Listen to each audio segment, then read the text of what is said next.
I've always held the view that us business owners can learn plenty about marketing and customer experience from the owners of five-star restaurants. To test my theory, I contacted Australia's leading restaurateur in Guy Grossi. And let me tell you, team, he does not let us down. It's a yum diddly scrumptious episode 550 of the 12-year-old award-winning Small Business Big Marketing podcast. Well, I said, welcome to a small business marketing show where successful small business owners share their souls to take your marketing straight to the lead. Now, here's your host, Mr. Timbo, Reid. And welcome back to your weekly dose of mouth-watering marketing. I'm your host, Timbo, Reid. You, infinitely more importantly, are a motivated business owner ready to crank out some great marketing to build that beautiful business of yours into the empire it absolutely deserves to be. Big show today. Celebrity chef and Australia's most celebrated restaurant owner, Guy Grossi, joins us. We hear from a listener who contacted the hotline. Plus, I've got some very big news for all you Pink Floyd fans amongst us. Yes, Pink Floyd. As per usual, team, there's marketing GOLD dripping from the ceiling over here at Small Business Big Marketing's HQ. So let's get stuck right in. One area of marketing that fascinates and excites me more than most is the creation of a memorable customer experience. I just love them. One that makes customers go wow and tell their friends for all the right reasons. Sadly, in my experience, this doesn't happen anywhere near enough. But one industry in which it does happen often is in five-star restaurants and resorts. It's really their bread and butter, given their customers are paying big dollars to be constantly swept off their feet. So who better to ask how to create a memorable customer experience than Australia's most well-known restaurateur in Guy Grossi, who owns and continues to work in amazing establishments like Florentino, Australia's oldest restaurant. It's 120 years old. Like, Guy's not that old. He bought it, a few years ago. And he also owns and runs Ombra Salumi Bar in Melbourne's Collins Street, where I went a couple of nights ago and hoed down on the world's best pizza. OMG. Or is it #OMG? Guy's also the author of 4 beautiful cookbooks and has hosted TV shows such as Food Safari and Iron Chef Australia. Guy literally is an Australian institution. So pen and paper at the ready, team, as Guy explains how to create a 5-star customer experience, how to handle annoying customers, how to successfully launch a restaurant, and plenty more. Oh, and he shares a recipe that will make your mouth water, if you like fettuccine carbonara. Now, if you're thinking right now, I'm not in hospitality, so this episode is irrelevant to me, Timbo, well, all I can say to that is you're wrong. I started off by asking Guy what he loves about what he does. There's a few different things, Tim, but I think if I had to put it down to one thing, it's the satisfaction of seeing somebody who's enjoying your product, what you do, the end user. When you see that you get the feedback and you get, the rolling of the eyes when they put something in their mouth and taste it, and, it's like Mamma Mia, that experience of something just so delicious. And just the whole experience of having somebody leave your place complimenting you and satisfied with what you've done for them, and not only satisfied but kind of blown away with what you've done for them. That feeling is hard to match, I reckon, in many industries, and we're lucky that in our world that we're able to get that firsthand. That's coming from a gentleman who has a number of restaurants, who has a business empire, but you are still finding yourself on the floor most evenings being able to observe that? Absolutely. I'm there every day when we're open, like 6 days a week. Florentinos? Mainly Florentino, but our hub is quite small. So we've got our little bar out the back, Arlequin, which isn't reopened yet, but it will be very soon, I'm happy to report. And that's a beautiful little late night bar, which is a great little spot. Always lots of happy people in there. And we've got Ombra, our little salumi bar, next door to Florentino. And Florentino is comprised of our sort of luxe product upstairs, the upstairs restaurant. And we've got the grill and the cellar bar. And each day I'm there, These days, I have to say, I'm doing less nights than what I used to once upon a time, but I'm there every day and I'm in the kitchen with my brother-in-law and we cook away. We get a lot of the prep out of the way and do all that. It's very satisfying seeing produce come in. Like Jo today brought us these beautiful pine mushrooms that she's been collecting. We get foragers that go out and get beautiful bush herbs and things like that. And just seeing stuff like that come in the door is really exciting. It's inspirational. It helps you create dishes or go back to old dishes while we haven't done that for a while, that sort of thing. Yeah. So I do get to observe that. I talk to my people. I go out and see customers and talk to them. We had a lovely little event today for lunch upstairs, which I had to speak at, which was nice to do, and they were having a good time. So it's really good to get that first-hand kind of feedback. How do you just stay so micro involved? Because as a business owner like you, it'd be so easy to be pulled back, up the chain and have that constantly that macro need to manage the sort of strategic part of the business. But you are, yeah. Well, I do that. I'm lucky. I have family. Yeah. So my sister's involved in the business. My wife's involved in the business. My son and my daughter are now involved in the business. We've got a brother-in-law. So what I'm best at, Italians. We definitely are Italians. Well, my brother-in-law is actually Spanish. He's of Spanish origin. Ringing. But not far. It's quite close in culture as well as in distance, in geography. It is good to have the family around you and that sort of support. And, we all have our areas where we're good at. And I think operations for me is where I like to be. I like the action. So to pull me out and sit me down behind a desk, I'll do that when I need to, but I can't do that 5 days a week or 6 days a week. I have to be involved in, the operations and the planning of the menus and, testing the recipes and saying, hey, guys, maybe this needs a little bit more of that or need a bit more of that. You live an incredible life, Guy. You own the oldest restaurant in Australia. You own some beautiful restaurants. You've written cookbooks. You've cooked from some amazing people, I'm sure. It's just a rich life. Is there a moment that stands out? I'm sure there are many, but right now, as I ask you this question, one moment that stands out where you go, my goodness, this is a good life. I think there's been many of those, plenty of those. I've been lucky to have the opportunity to travel with my work and see some amazing things, travel to some amazing destinations, work in some wonderful locations.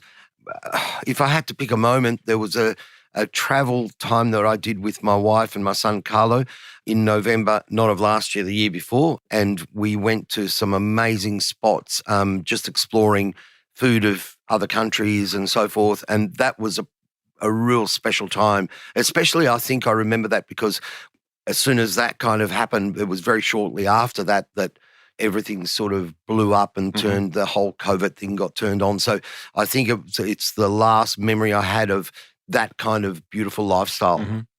Let's talk COVID. It hasn't been very kind to your industry at all. There's a couple of things I've heard you talk about previously, though. One is that you started a delivery business within 3 weeks, which would normally, I think you said, take 18 months. Isn't it amazing what business owners have been able to achieve in such a short amount of time? Does that mean, you along with others have just been slow in making change when change was necessary, and then when it's forced upon us, we can act like that?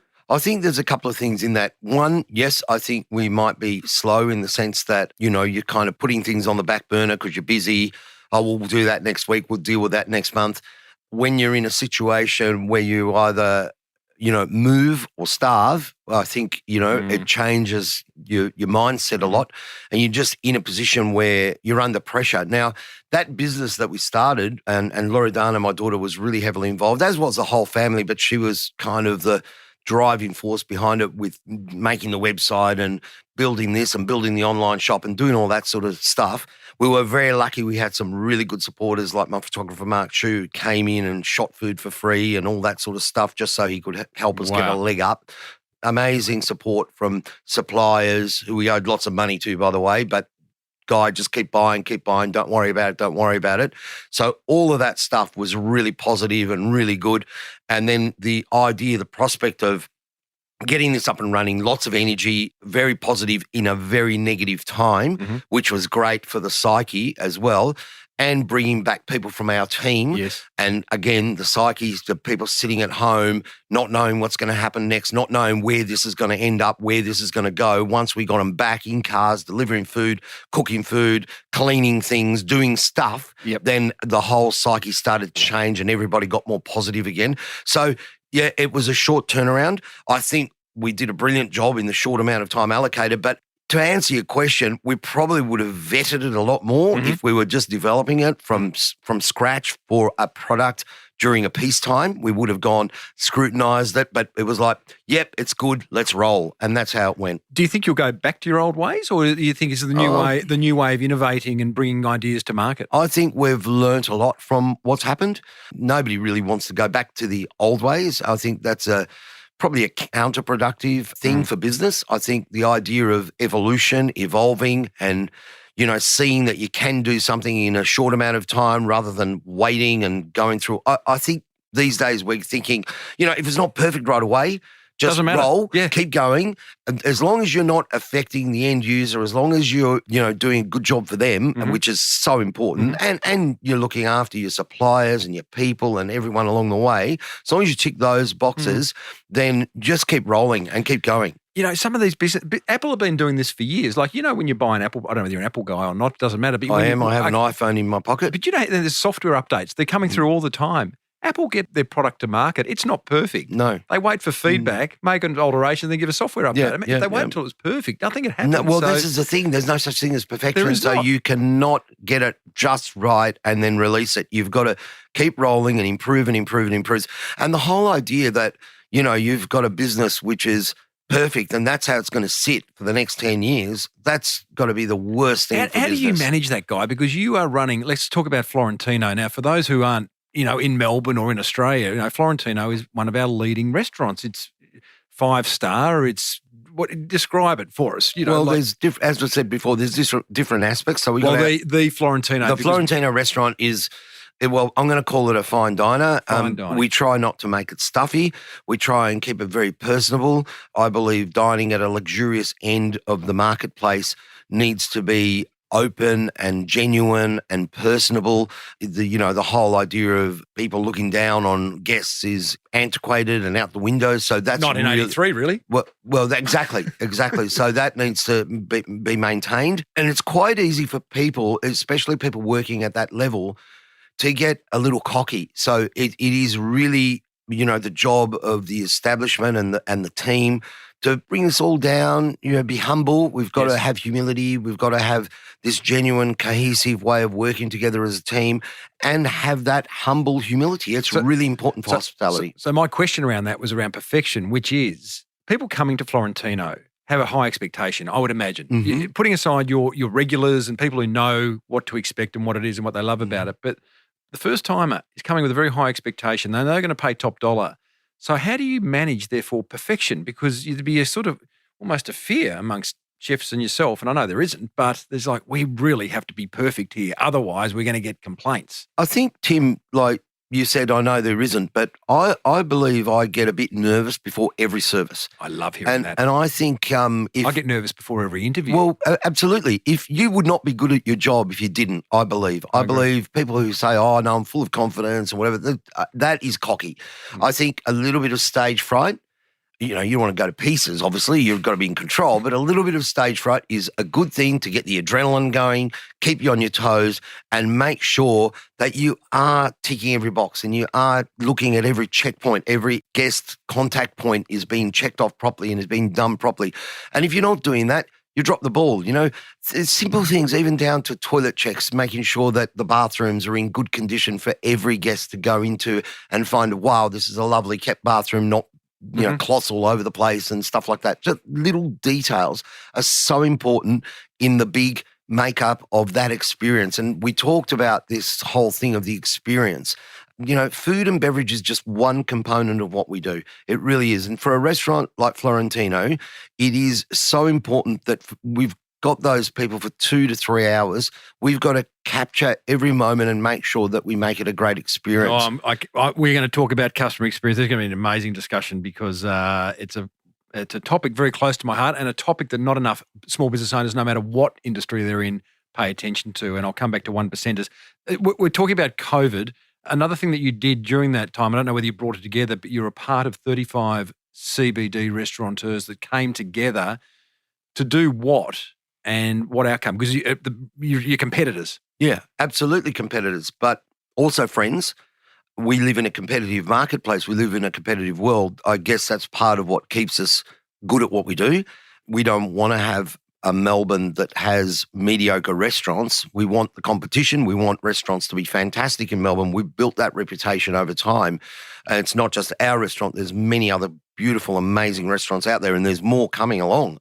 So But it took a pandemic to pull 35 of you together. I think we were always friendly, but what it did was created this incredible cohesion amongst competitors.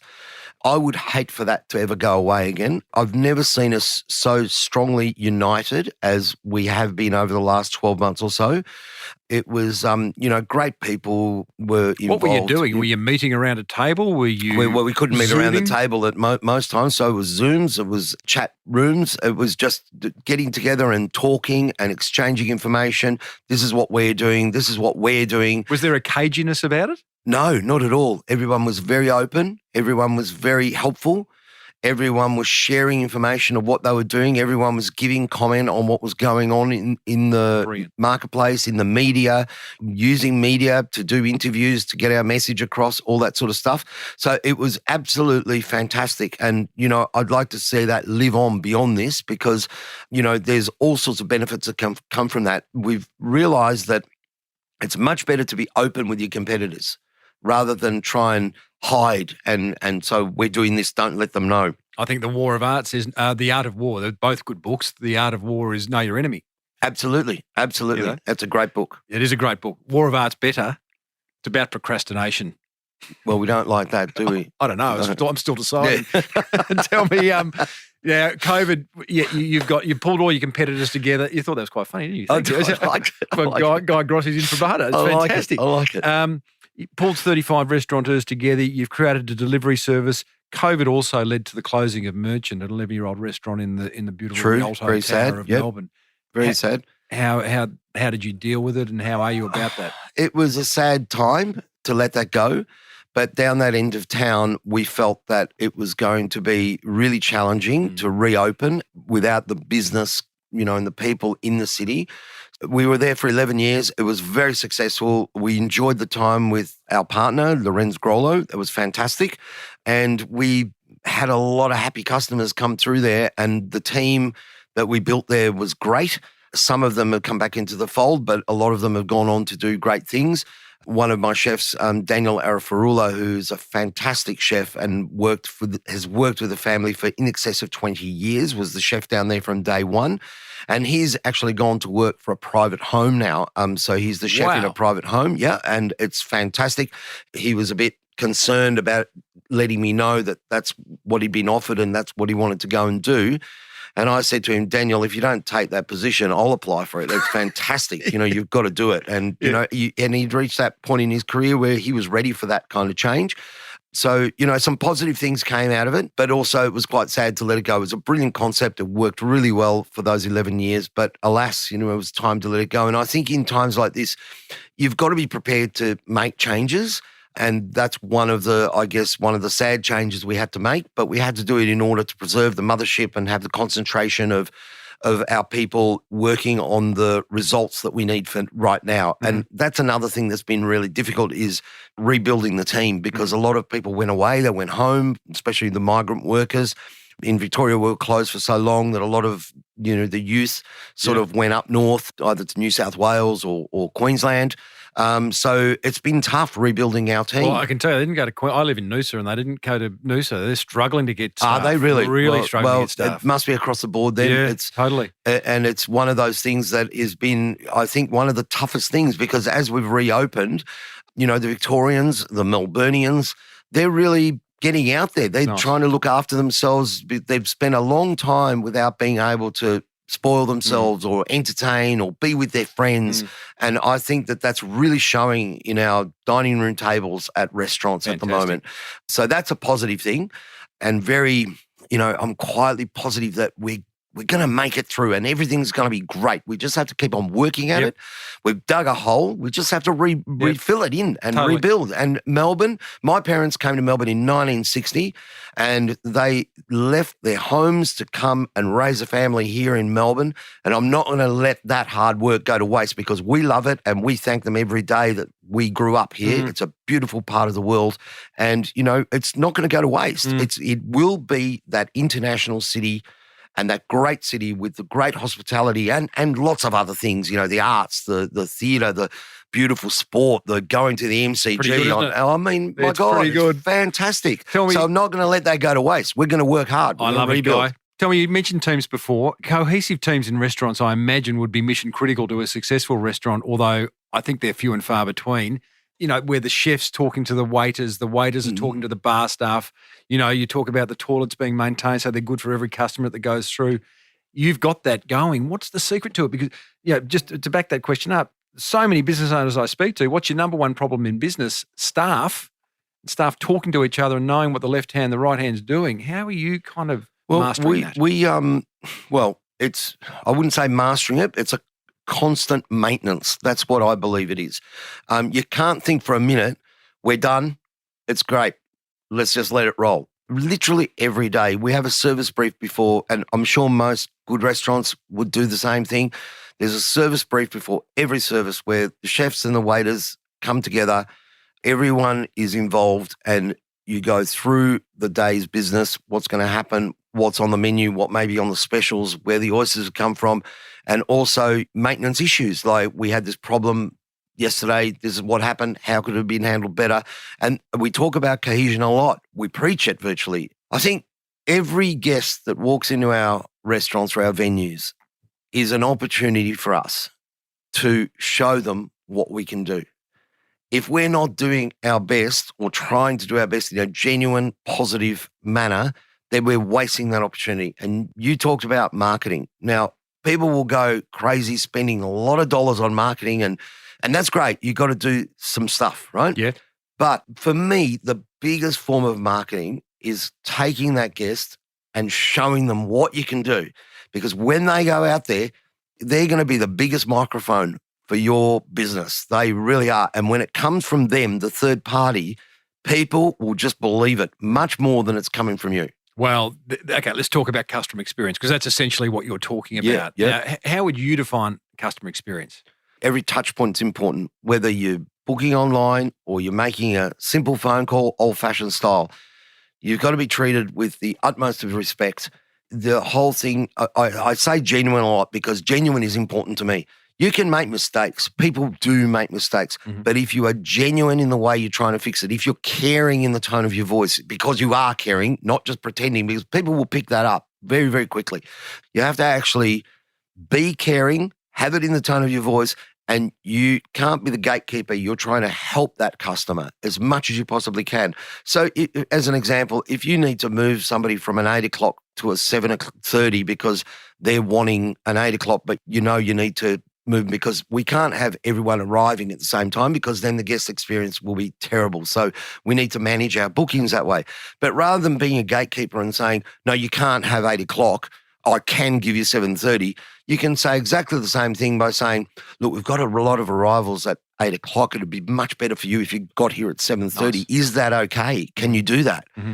And then you've got somebody, you've won them over. Of course they'll help you. They'll say, of course, if it's better for me and better for you guys, I'm going to help. Mm-hmm. But if you put up that wall and say, no, I can't give you 8 o'clock, then you've lost them straight away. So turn a negative into a benefit, really, is what Absolutely. you're suggesting. Yes. You're trying to help them. So you've got all these touch points I love the term touch point, which is basically any moment. I call them also moments of truth, where it's a moment where that customer, that guest, has an opportunity to decide, hey, this is an unreal experience, or gee, it's lacking a bit. Absolutely. And there's a lot of touch points from the moment, say, to deciding on what restaurant to eat in, to booking it, Mm-hmm. to actually arriving, to dining, to leaving. I mean, there's probably 100 touch points, maybe even more, because you've got that interaction with, front of house staff going on.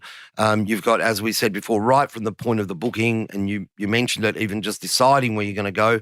There are so many different touch points. Even when somebody gets up from their table to go and make a phone call, and then they come back and find their place perfectly set again when they come back. Things like that. People may not notice, or make a comment about it, but it's subliminal. It goes in. And I think if you come back and your serviette's messed up, and you will notice that. Yep. You may not notice it's perfect again, but you will notice if it's messy. Mm-hmm. And kind of at that level, there's an expectation of that. And so I think that you just got to go through And you got to do it often as well. You can't, again, it's not a set and forget. You've got to continually monitor it, continually go through it, and continually question it all the time. And as we said before, it's never perfect. I think one of the worst things about my personality is that I'm never really satisfied. And Obsessive. it gets a bit like that. And so people start to get a bit annoyed with me sometimes. But if you're not questioning it all the time, then you're not improving it. And I think that's where you've got to be. If you're a good person in your business and you care about your business, you've got to question yourself. You've got to question the business. You've got to question, is there a better way of doing this? Just because we've done it like this for 5 years or 10 years doesn't mean it's the best possible way. And you know what? Listening to your team as well, because you get people that come in, might be some young person that hasn't worked that long in their lives, but they go, oh, hang on, I got a better idea. Well, they're seeing it through fresh eyes. They're seeing it through fresh eyes, exactly. So you're actually paying a person to be there and help you. And if you turn your back on that, you're being silly because you're wasting your money. You should take that on board. One of the things establishments like Florentino do so well, just from a marketing point of view, is what I call the 1%ers. Those little things that individually, they don't make a lot of difference, but add it up. I say 1 and 1 equals 11. Yeah. And it's like, checking the toilet, folding the napkin when someone goes to the loo, and they're wonderful. They're things that get talked about too. And there's so many marketing case studies of businesses who attend to the 1%ers. And as a result, businesses say, oh, the best marketing we do is word of mouth. I'd say, well, word of mouth results in the great product and great service. And it's actually those 1%ers that do it. Do you have some kind of way of encouraging your staff, or are you always looking for these little opportunities to surprise and delight? Well, our people, they're very good. They're very switched on. And what we encourage is that they think about those things. It's sometimes really simple things that just you go a little bit above and beyond. I recall there was a table having dinner in the grill, and they had to go to a show. This is before, theatres got closed down and whatever. They had to go to the show, and they were really in a hurry because they said, oh, we have to pick up our tickets by a certain time at the box office. So we really have to go. We haven't got time for coffee. We haven't got time. So one of my guys, out of their own volition, she just said, look, I'll go and pick up the tickets for you while you have your coffee. Brilliant. So she ran up the road, wasn't far. You couldn't do this every time because, but she just thought to herself, I'm going to do this. She ran up the road, picked up the tickets for them, brought them back. By the time she got back, they'd had their coffee, finished their dessert properly in good time. They grabbed their tickets, paid the bill, walked up the road, walked into the theatre. So little things like that. And that you can that just, crowd's still telling their friends. Well, they would be because they were so appreciative of the fact that had happened. So you can have little things like that happen, but inbuilt in your normal day-to-day product that you do, you can have these wonderful, magical little moments that stick in the memory. One of the things people comment, I don't know if it's really that important, but people comment about our little stools upstairs that, ladies put their handbag on so they're not putting them on the ground and people tripping over them and their beautiful handbag, getting soiled on the floor or whatever. So little things like that. Our sourdough bread, I reckon, is a really beautiful thing that people appreciate. It's just made so lovingly and so caringly and takes like 3 days to make. And the guys, at the moment are really firing in the pastry section and they're doing some beautiful things. We're making Anzac biscuits this week for the cellar bar. Just little things that go, oh, it's thoughtful. It's just thoughtful. And you know what, Guy? All these ideas don't actually cost a lot of money. No. Having a stool to hang your handbag off doesn't cost a lot of money. Having someone run up and get the tickets for someone else doesn't cost any money. No. Maybe, 15 minutes of wages that could be. It was 10 minutes probably. And yet so many businesses don't do it and it's frustrating. Well, I like the idea of doing it. Sorry, people might think, oh, yeah, but this is 5-star restaurants and they should be doing that because people are paying top dollar. But that's wrong thinking. I walked into a shoe shop the other day with my son, Carlo, to buy a pair of runners. Look, I'm wearing them right now. Very nice. comfy, Gee, very comfy. fashionable. Very fashionable runners. Yeah. And I tell you what, we left there thinking, oh my God, that's next level service. Wow. It was so good. Well, my next question was So describe good. a customer experience outside of your establishment. Well, I got to tell you, that was the most. We walked in there, we were greeted by 3 different people. Like, hi, how you going, guys? Hi, how you going there? I was walking in talking about ASICS, the brand of runners, to my son. One of the young ladies overheard us and said, over here, gentlemen, and pointed to the shelf with all the ASICS on it. And I said, are you reading my mind? What's going on? It was just so beautiful. The experience was so beautiful. They were friendly. They were up. They were positive. She upgraded me to the more expensive pair of Asics, Beautiful. which is what I want my team to be doing. Yeah. She did her job, right? And we went to the counter. It was smooth. It was simple. I didn't waste any time in there unnecessarily waiting for things. It was superb. It was superb. That's the other thing too. Can I give them a plug? Totally. It was the Foot Locker in Burke Street in the mall. They were great. Bring and it on. I'll go back there again. Yeah. And I will tell people And about you it. won't look at the price. You don't. Price is becomes not- irrelevant. Price is not, we as a business model, I think in all businesses, but in particular in hospitality, we need to stop devaluing our product. That is the most ridiculous thing that we can be doing right now. Now is the time to put value on our product. Say, this is what our product is worth. We're going to be competitive, but we're not going to chase the dollar. We're going to give you value for money, but we're going to give it to you in ways that are meaningful. We're going to give it to you in ways where you go, wow, I want to go back there and spend more money on that product. That's my philosophy. That's our family's philosophy. And I think if we start chasing the market downwards, we're not doing anybody any favors because we need to comply. We need to pay all our people properly. We need to look after farmers that do a good job. So we need to pay them properly. They have to live too, and they've got kids they've got to send to school. And if they're rearing beautiful creatures and doing great things for us so that we can showcase these beautiful products, then they have to be respected. They have to be looked after. So if you do all these things and you do them well, then there's a value on that product. And the end user will understand that as long as they get their value for money. And time is important to people.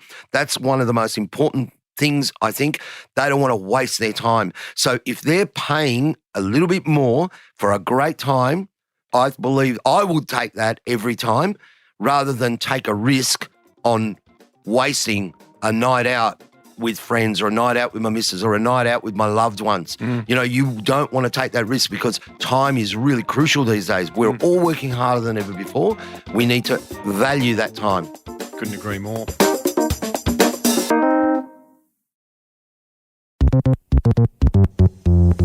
Guy, I went out to my listeners to say, look, I'm chatting to this restaurant legend, and they've gone, geez, can we ask him a question? And I said, absolutely yes. So I've got a few questions from them. Can I fire away? Sure. Ted Argyle says, what's your process for creating a point of difference in such a competitive marketplace? So I guess I'll add to that, you know, let's say you're opening up a new restaurant. You've got to create a personality around it and make sure that personality oozes through every part of that restaurant. Is that the way you create a point of difference, or is there something else? Well, I think if you're creating a new product, I think it needs to be a reason for that product. You know, so for example, when we opened up in Perth at Garum with the Western, which is fantastic. I'll be going back there again in a couple of weeks, which is great. We're able to travel back there and all that. And they're reopening more and more shifts now, which is good. But when I went there and we looked at the site, it was this beautiful, it's called Hibernian Hall, the site that it's in. It's this beautiful sort of Italianate architecture. Hibernian is the name of the Irish that the ancient Romans used to call the Irish. So that's why it was named Hibernian Hall, because it was like a place for Irish immigrants, as a community centre for Irish immigrants and so forth. And it had this wonderful bones that spoke of Italianate sort of Roman style architecture. And it just came to us, we needed to make this a Roman restaurant. So it instantly had that personality. It had a point of difference. It wasn't just a place to go and eat. It was a place to go and experience something which was a little bit more unique than that. So it was, the angle was the Roman, and garum is the ancient Roman fish sauce that the ancient Romans created and used to use in a lot of their cooking. So we were thinking it needs to be a simple name that just says it's Roman. Garum is what we came up with. And that influences everything from the menu to... all the way through the wine selection, the menu, the way we baked our bread. We don't serve butter with our bread. We serve a thing called Moritum, which is like a cheese and herb kind of dip for the bread. We researched the bread, and the ancient Romans used to bake them in round loaves. The only reason I know is because there was a fossil found in Pompeii of the actual bread. How good's Pompeii? Oh, fantastic, fantastic. One thing I noticed about Pompeii when I was there was that we haven't actually changed that much as society. You know, we have electricity now, but it seemed like even walking down those empty streets, some of those... They had everything, the butcher, the restaurants. And those big holes in the benches where the pots were in case you want to get some takeaway on the way, you know, it's incredible. Very, very advanced culture. No, that's great. It's great. And you're talking about point of differences, and that's how you create them, just by having a concept that's going to, resonate with people and go, oh, yeah, I get it, and that creates a little point of difference. So it's not just another eating house, which is... Okay, and when we did a pre-interview, you're a very positive guy and you said, let's talk positively. And pull me up here if you don't want to go down this path, but there are a lot of restaurants out there that don't have a point of difference. They cram a lot of stuff onto the menu. There's no theme. There's no defined personality. What do you say to them? Well, I'm not here to teach. I think I might have used this term with you. I'm not here to teach other people how to suck eggs. I'm not asking you to get on your soapbox and say there's a whole lot of in our industry that getting it wrong. All I can say is that I think that you need to have things which are a little bit more resolved. I think from our point of view, from our business model, and I speak of us because that's what we do, we need things to be more resolved. Like Ombra, our salumi bar, is a salumi bar and takes its theme from, the beautiful little Cicchetti bars in the Veneto in Verona, around Beautiful. those areas. My mum was born in Verona, and it's called Ombra because Ombra means shadow in Italian. Ombra, it means shade. And the legend goes that, there's a couple of different versions. I'll give you one version. The trattorias of the Veneto, it's a word from the Veneto. And, you'd say, the old men would say, in the old days would say, let's go for an ombra, which means get out of the sun, but it meant have a small glass of wine. So Brilliant. An ombra is what they refer to as a small glass of wine. And we have those little glasses. You can have an ombra, you can have an ombra of beer, you can have an ombra of wine or whatever, but obviously we have proper glasses as well. But the whole concept came from that world, and we have a really good pizza in there, 48-hour fermentation on the dough, very serious about it. It feels like you could be in a little Cicchetti bar in Verona or in Venice or something. It feels like that. It's got those bones in it. It's tiny, it's pokey, it's a little bit grungy-ish. It's got some lovely leather kind of cushioned upholstery on the wall. It just feels nice, and it's got that lovely theme about it, that feel about it. What you've identified, Guy, is story. It's got a story to it. You just identify story. Timbo, I can call you Timbo because it says that there on the screen. Yeah. Look, It's all story. A story. You've got Tell to go me to a story, tell the story. and I'll buy whatever it is you're selling me. You're 100% right, and that goes down to it's got to be a real story. Real story is easy to sell. If it's not a true story, then it's really hard to sell. Yeah. But like today, we got these two magnificent suckling pigs that arrived from Scottsdale Farm in Tasmania. They came onto the bench. They've been ethically farmed. They're a beautiful creature. We cut them up today. That's a story. That's a story because, when... Bit of a sad story, but I'd be they had a happy life. I get it. Just one bad day. That's One all. bad day. Just We're all one going to have bad that day. Tell me, I got sucked in. I didn't get sucked in. I bought an old bucket at a market around the corner from me on Sunday, just gone. It's a beautiful old wooden pail.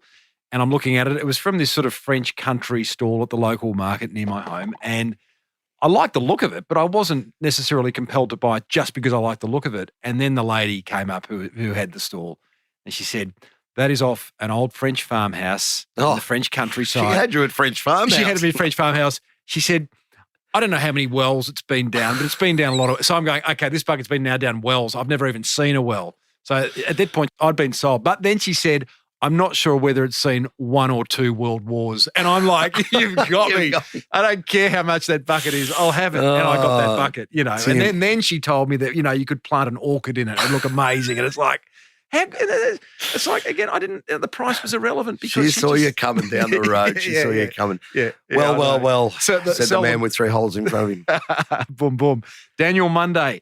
He asked, and Daniel's a long-time listener of this show. In fact, he opens spas in 5-star hotels around the world. So his question is quite interesting. You're opening a new restaurant where no one knows your name. What would you do to get people in the door? That's interesting. Well, again, all of the above that we mentioned, have the story right, have a concept that you can sell. But you've got to get that out. You've got to get that out. Yeah. Well, there's ways of doing that these days, and it's obviously the social media is really important.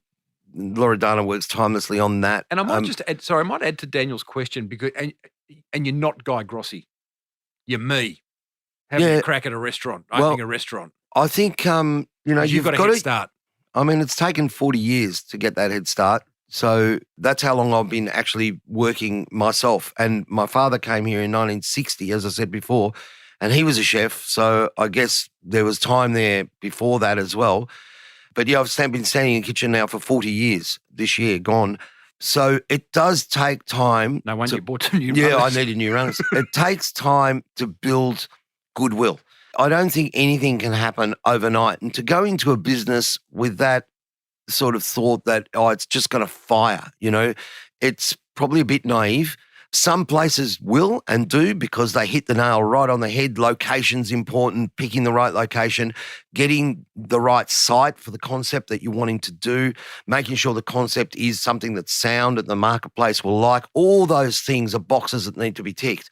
But then it's also about establishing yourself as a business person, as a restaurateur, as a shopkeeper. And there's many different ways of doing that. And that's through, media, traditional media, maybe getting on a couple of the morning breakfast shows, things like that to actually show your wares, stuff like that. I think one really of the things helps. that frustrates, and you don't need to comment on this. I welcome your comment, but you don't need to because it's a bit of a negative comment. But I see again, so many restaurants opening up and cafes opening up, and they spend a lot of money on fit out.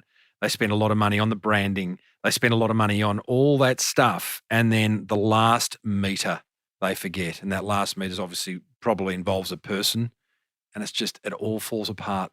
And it's just so I just find it very sad. No, it can be sad, especially if somebody's put their hard-earned money into a business and spent money on fit-outs and they're paying rent. Of course it's sad if it doesn't work. Nick Horton asks, how do you deal with customers who complain even though they are out of line? Well, I think every complaint is, again, an opportunity to win a customer and to win them for life. Some of our greatest guests and greatest customers that really support us have come from complaints and the way we've genuinely handled it. I think if people become obnoxious and rude, then you need to sort of be honest with them and pull them back into line. There's no need for a customer to be behaving badly with any of my team, because my team, if they've stepped out of line, they'll get it from me. They don't need to get it from a customer. And I don't think anybody should be behaving terribly anyway. I think people need to be good to each other. There's one thing we've learned in the last 12 months is that, life is short and we need to be kind and good and generous with each other as a business, but also as a community. Sometimes, we're in a business which, when you think about it, so many things could go wrong. We've got people from different demographics that come along. We've got people that have had trouble in their working day, people that have had trouble in their lives. Mix that with a bit of alcohol and, you could get yourself, I'm surprised, things run so smoothly, to be honest, because it could be a recipe for disaster. But we're supposed to be professionals. We're supposed to be able to manage that, handle those situations, calm those situations down. But again, I would say that handling complaints in a professional and dignified manner, and if you do handle it really well, efficiently and genuinely, again, I go back to that word, and with integrity. Integrity is really important. And if you have done the wrong thing, you have made a mistake, or you've done, you compensate somehow, doesn't have to be with money or invite people back in, but sometimes a simple apology is all that's necessary. And please, when you come back, let me know. I'd love to buy a glass of wine, or I'd love to say hello, that sort of thing. I think you can really win customers that way by handling it really, really well. Is the customer always right? Look, mate, none of us are always right. None of us are always right. I can tell you 4 examples of when I was wrong today. But I think letting people know in a dignified manner that actually, in actual fact, but if somebody's at a table and they're with a bunch of people and they're telling you this wine isn't what they've ordered, but in actual fact they did, the worst thing you could do is say, no, you're wrong. You're wrong. That's the wine you ordered, and be shit about it. You just say, red rag to a bull. Not a problem. I'll bring the wine list back and we'll see what you actually wanted. Sorry about that. Yeah. And then he goes, I want this one, and you can then show him, it is the one, or you can say, we'll bring you the one you want and bring him another bottle. And there's no importance in being the right person in that situation. You're better off to let them believe that they were right in the first place. The best book written on this is called Hug Your Haters by Jay Bayer, and it is awesome. And it says what it does. Like, hug them. It is the best opportunity to turn someone who's pissed off with you into a lifelong customer, and we don't get those opportunities I'll get you to enough. text me that title I of that will. book because I it will. sounds like it's right up my alley. Craig Helmer says, how do you have all your restaurants perform as if you were there every night? Now, you sort of explained first up that, your restaurants are geographically within a pretty close But proximity. I still have to have great people that can do it. Like if I don't go back to work tonight, my team needs to be able to perform. And I'll give you this is a funny thing. I heard an interview with Alain Ducasse. I don't know if you know Alain Ducasse. No, I He's don't. a really super famous chef in France, but he's got restaurants in other parts of the world now. He's got heaps of restaurant consultancies around France and around the world, and he runs top restaurants, Monte Carlo, Paris, all over the place. He's no duffer. No, he's been around for a long time. And I heard him in an interview once, and the journalist said, so who cooks when you're not in the restaurant? And he looked at him and said, the same people who cook when I am in the restaurant. Love it. So true. So, in other words, like you're not going to be able to be there 24/7. You just can't do that. It's not physically possible, and it's not actually healthy for you or for the business. The business needs to have you there and needs to have the presence, and that's true. And I spend a lot of time in my restaurant. I really do. But being able to do a bit of travel or to just have some rest or to go off and work on the more strategic side of the business from time to time is really important. So if I'm here with you and my business is going to fall apart because I'm not there, You wouldn't then be it's here. not a good model. No. It'd be a very stupid model. It would be. Do you find time to innovate?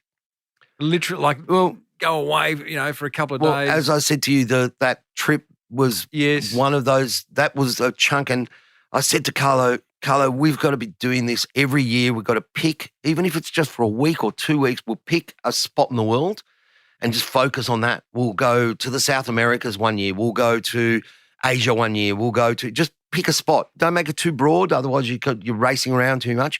And just, eating different restaurants and just experience different marketplaces. One of the great things about that trip was just going to different markets in different parts of the world and all of that, parts of Europe, because we're in Spain, France, Italy. We even hopped over to Crete for a friend of mine who was having his birthday there. So it just broadens your horizon. It wakes you up. But that's inspirational, and that's really, it's how you innovate, I think, by seeing different things. Do you look outside your industry for ideas, or are you just... I think outside our industry, definitely, you think about all the things that are connected to our industry, people that grow stuff, people that raise animals, people that grow grapes. That's all outside but kind of connected. But also I gave you the example of the shoe store, and, both Carlo and I walked out of that experience thinking, wow, that was good. That put a fire in our belly. Let's go back and do something productive. Like, let's talk to our team about that. And I actually did tell them the story and told them how good it was.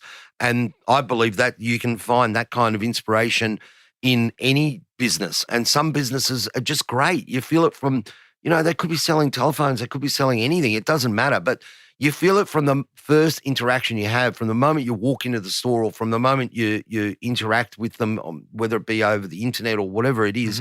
You feel that genuine want to serve and to do it well. You've got a very strong personal brand, Guy. I want you to reveal your strategy here. You've got great cookbooks. You've done some great TV series. You've got great restaurants. You speak at events. Is there a strategy there? Why do you do all? Is it to promote your restaurants? What's behind it? Okay, we always knew what we were about as a brand.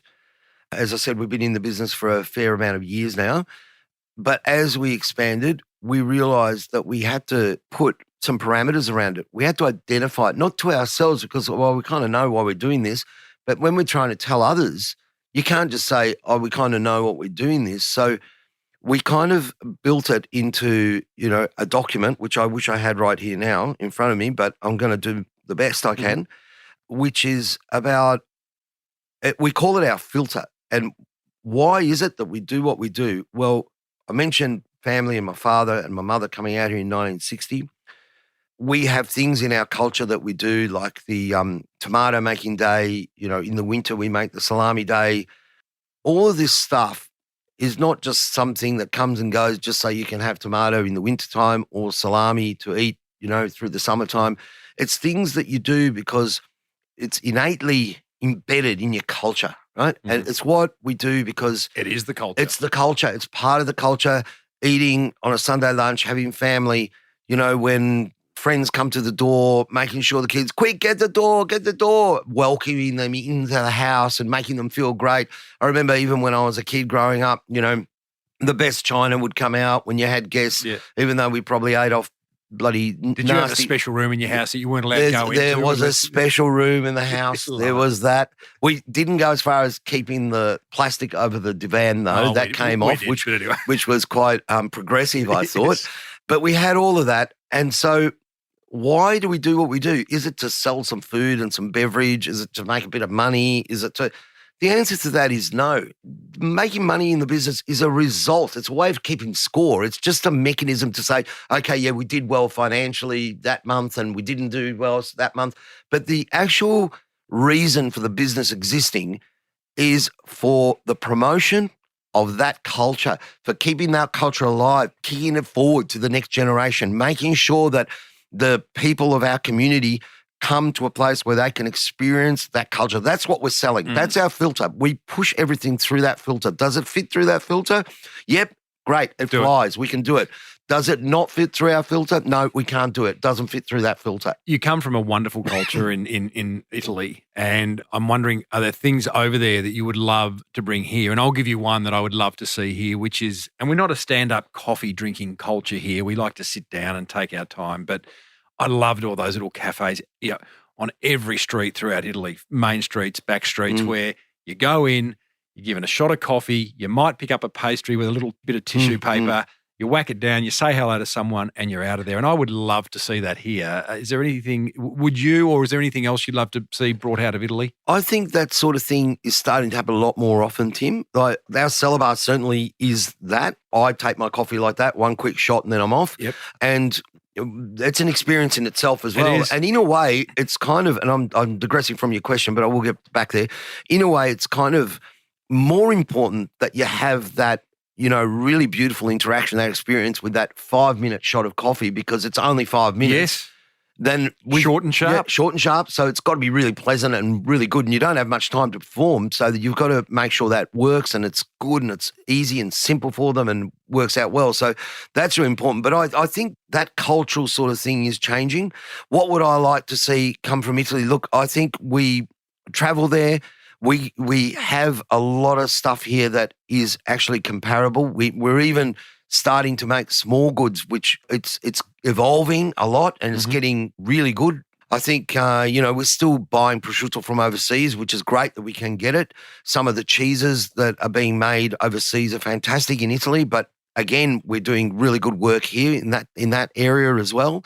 So I just think keeping that culture really sound, keeping it pure, I think that's what I'd like to see much, much more of moving forward. And we're doing it already, but just keep it right on edge, cutting edge. Ben Mignatoli, Italian, clearly, asks, what do you look for in new staff, attitude or experience? Attitude above experience any day of the week. Oh, man, I can't emphasize that enough. Great if it comes with a bit of experience. Fantastic. We need a little bit of experience to get people moving and so forth. But if the attitude's right, we can train them. And if we can't, then we're not doing our job properly. He says exasperately, you could go home via Foot Locker in Burke Street, take those 3 people, train them up. They might be your best customer service representatives ever. Guy, I just want to finish up by talking about well-being. I say in every episode I see a lot of tired business owners, a lot of business owners working very hard. You're not going to find anything new here, mate. Oh, here we go. Well, there's not a right or wrong answer here. Do you believe in work-life balance? Is work your life? What do you do to switch off? Let me answer that. Might be very quick. Yeah. Look, I believe in work-life balance. I really do. I just don't. You can't even say it. Probably you said work-life balance. Work-life balance. I'm slurring my words. I haven't even had a drink. I promise. Waiter. I believe in work-life balance, but I just don't practice it very well. I'm not very good at it. Do you wish you did? Look, sometimes I think I could have very well. I could have. I feel good. But I feel energetic because I work and I move a lot. My job is quite physical, so it does keep me moving, which is great. At one point, I was very heavy and I've lost a lot of weight, which has made it a lot more enjoyable for me to work and be energetic and all of that. How did you get that? How did you get heavy? Just by eating and drinking, Stop moving? being a glutton. No, just being a glutton. Yeah, okay. I'm a chef, so you have to taste things. True. But it doesn't mean, you gorge yourself with something. You taste things with a teaspoon. These days I'm Have a a lot more. spittoon. Yeah, these days I'm a lot more sensitive about it because I don't want to go back to that weight again. It's just harder. So I think when you talk about well-being, there's sort of things that are important. I don't smoke. I haven't for years. I gave that up. But for years I did smoke, and I think that was a really, I know that was a really positive thing to do. So that was good. Just trying to keep in shape is good. But I do work many hours, but I enjoy that as well. How many hours a week? I reckon it varies between 60 and 80, maybe sometimes more when it gets really, really busy. Mm-hmm. When we came straight back out of lockdown, my brother-in-law and myself were probably doing closer to 90 hours a week. That was tough. That was really tough. I suppose as a family business, one of the things with the work-life balance, as some business owners whose families aren't in the business, means they don't get to see their family. But for you, you're actually getting to see your family at work. I see my kids more now as young adults than I did when they were growing up. Because when they were growing up, I was always at work, and that was every night, Tim, and every day. And Mum had to do everything for them, take them to school, to go to the sporting events, go to everything. I went to very few things. You regret that? Oh, yeah, a little bit. Yeah, it would have been nice to be more involved. But, I think that they still love me and respect me. They both come out great kids and they work hard. Any chosen not to go into the business? I tried to point them in the direction of there's a lot of opportunity out there for both of them. Make sure that, this is not just easy street. You've got to make sure you're going into the business because you really want to, and because you can do anything you want to do. But both of them really, really wanted to. Carlo was, avid to work on the floor. He just wanted to be front of house, and he's great at it. So, it's good that he's doing it and that he wants to do it. He works very, very hard, as does Loredana, different field, although she's great at doing the floor as well, but she's more in communications and that side of stuff. She's very, very good at all that. So that's the area that she's in. You can go anywhere in the world tomorrow, Guy, to have one dish, and then you've got to come back and work the next day. Where is it and what is it? It's such a hard question to answer that one because there's so many things you'd want to experience. There really is. But right now, the way you are feeling right now. Right now, I would like to go to a Roman trattoria and have the best fettuccine carbonara that money can buy. I would love it right now. I haven't had lunch today, so my mouth's watering thinking about it. Yeah. Oh, a carbonara. That is a great dish, isn't it? Absolutely. Bacon, cream. When it's done well.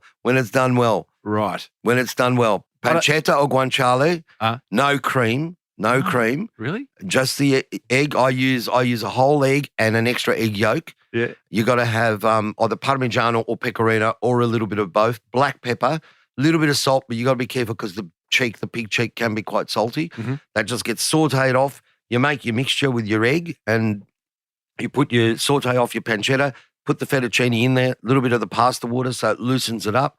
Put your egg mix in. Mix it till it's just starting to set. Yep. And then serve it. Eat it straight away. That's the best carbonara ever. You can't put cream, Timbo, in carbonara. I've got to show you how to make one. Yeah, I'd love you to do that. We should head off now?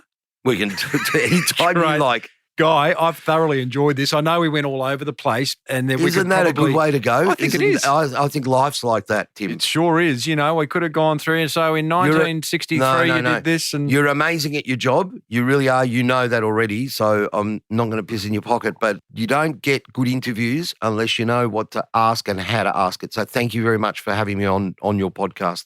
That's fantastic. Thanks, mate. Guy Grossi. Wow. I'll take that feedback every day of the week. Thank you, Guy.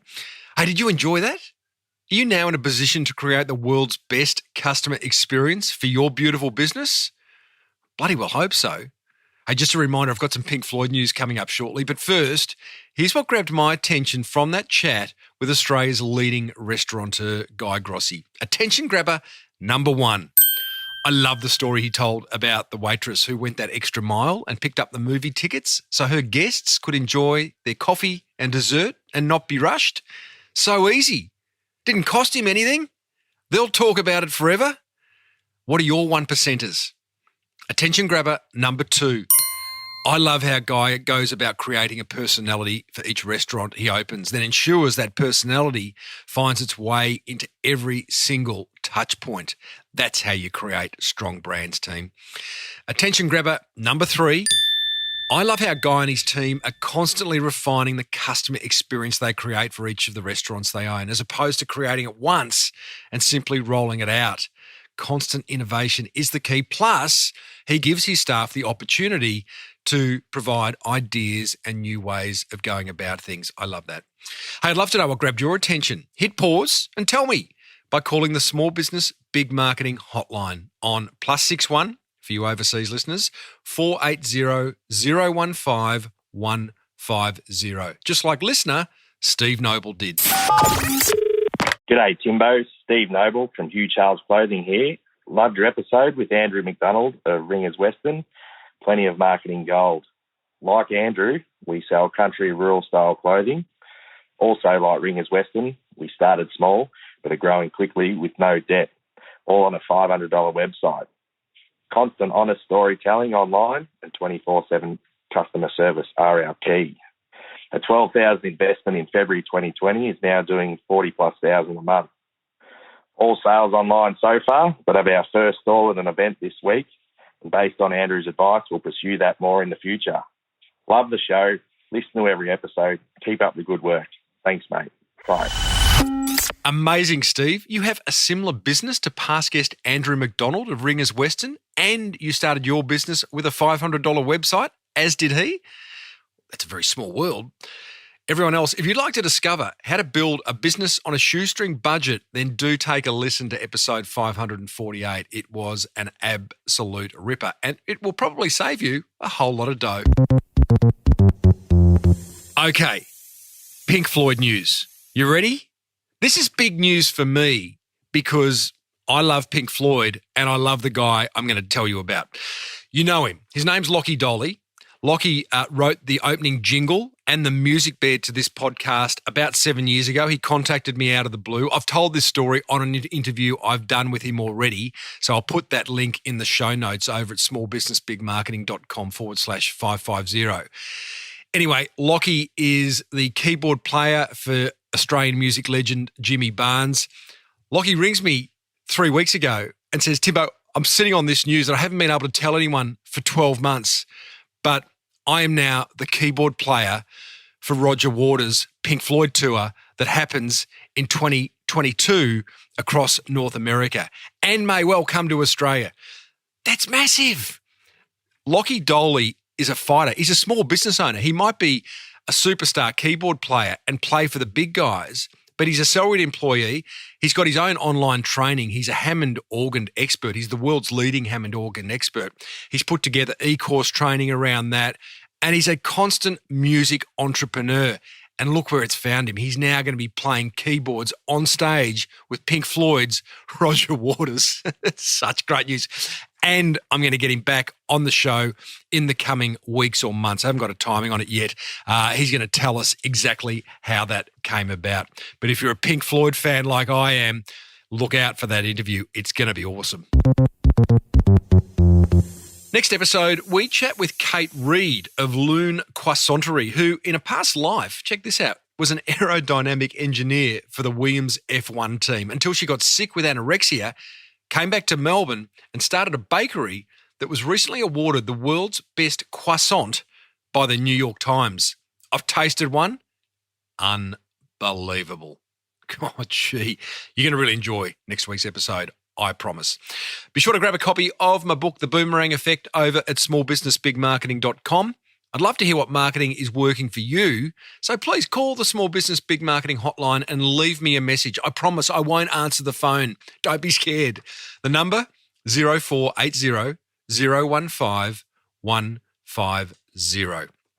If you're loving the Small Business Big Marketing podcast, you'll find 549 more episodes on your favourite podcast app. And as has been the case for the past 4,380 days, aka 12 years, this podcast has been presented by me, Timbo Reid. And each week, nailed together by producer Dave Zlowensky, wielding a large hammer and, of course, wearing safety goggles. You got to watch that, workplace health and safety stuff. Until next time, thank you so much for tuning in. May your marketing be the absolute best marketing. Bye for now.